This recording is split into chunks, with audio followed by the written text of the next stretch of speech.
Grandma DC here with a turnip. I bought this turnip at the Amish store the other day. You may have seen that episode. And I've let them sit for a couple of days and they're starting to get a little soft, pithy. We don't want that. So we're going to have to cook these. For those of you who have never cooked a lowly turnip, well, I think they've got a bad reputation. I mean, if you like radishes, you're going to love a turnip. They've got that sort of stingy, bitterish taste that a radish has. But a good turnip also has a tiny bit of sweetness about it, same as a good radish. So these are pretty strong smelling turnips. They're a beautiful size. I like the purple top on them. This is a very good looking turnip. And what I'm going to do is show you how I prepare a turnip. Sounds simple. It is. So we'll see if it tastes any good when I'm done. I think it will. Alright, first thing I like to do is just cut the tops off. So much. And I like to cut the root off. Like so. And then you just peel it. Like I said, this one's getting a little rubbery. I've let it sit for a couple of days. They're all more crisper when they're fresh. But that won't hurt a darn thing. It's still crisp on the inside. I just got to peel off the outside. With my Mad Ninja knife skills, if you see little spots like that, just get them off of there also. Get that down to that sort of white redishy center, which is where all the goodness is. I like to cut mine into little squares, like little square potatoes. They quite remind me of potatoes in the way they feel and look.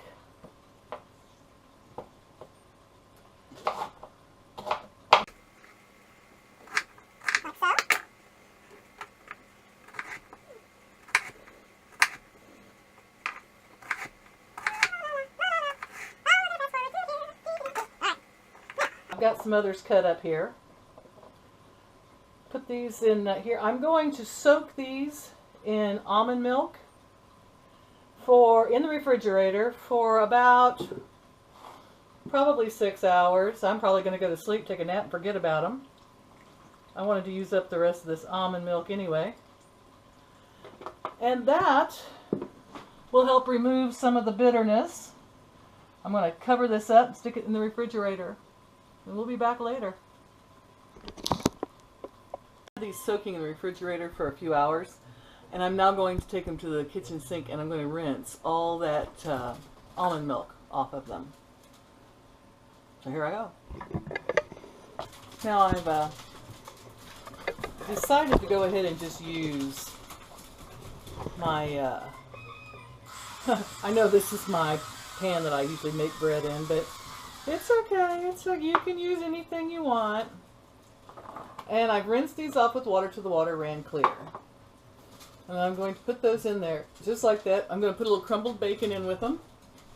I've got about 4 slices of bacon here that I'm going to crumble in with them. I love crumbling bacon. That is just so much fun. You can put more if you want, less if you want. It doesn't matter. Bacon is good. Then I'm going to put chunks of butter on top of this. I have 1 stick of this grass-fed butter I found somewhere. I can't remember. I think I got this at the other Amish store.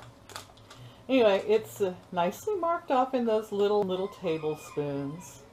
I think we're going to use about, let's go with 6 tablespoons and just cut it up.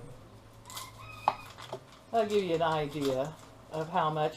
It's really just, you know, lots of butter on it. It really matters. It's the butter that gives the, and the bacon, that gives the turnips such good flavor as they cook down.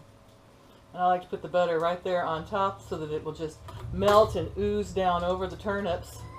We're going to put these in the oven for approximately an hour at 375. And I'm going to put a piece of foil over the top of it. And there we go. see you in 1 hour. Well, it's been an hour, and it's more than done, which is good.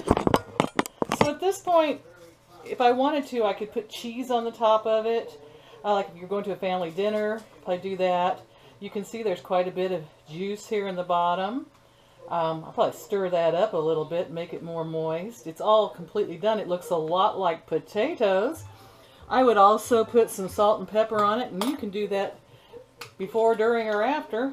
It is not critical how you season your food. I'm thinking a little of my favorite pink Himalayan salt, and I may even put pepper on my own. If I'm going to share this with others, I'm going to keep it simple, because they can always add their own seasonings. I'm going to go for a little bite here and get a little piece of bacon with it. And let's see if we can make a turnip taste good. It's hot. You know I've burnt my mouth before, right?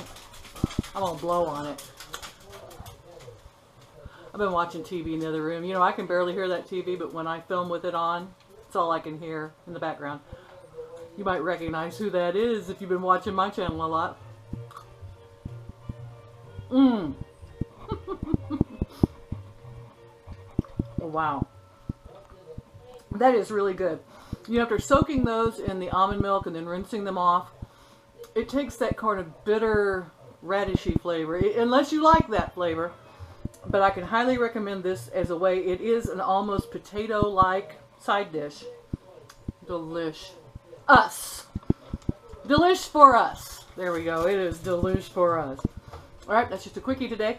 I hope you enjoy this, and I hope you learn to enjoy turnips. They're a great low-carb, 6 grams in a whole cup alternative. Don't forget to like, share, subscribe. I love you all. Just a quickie. Bye-bye.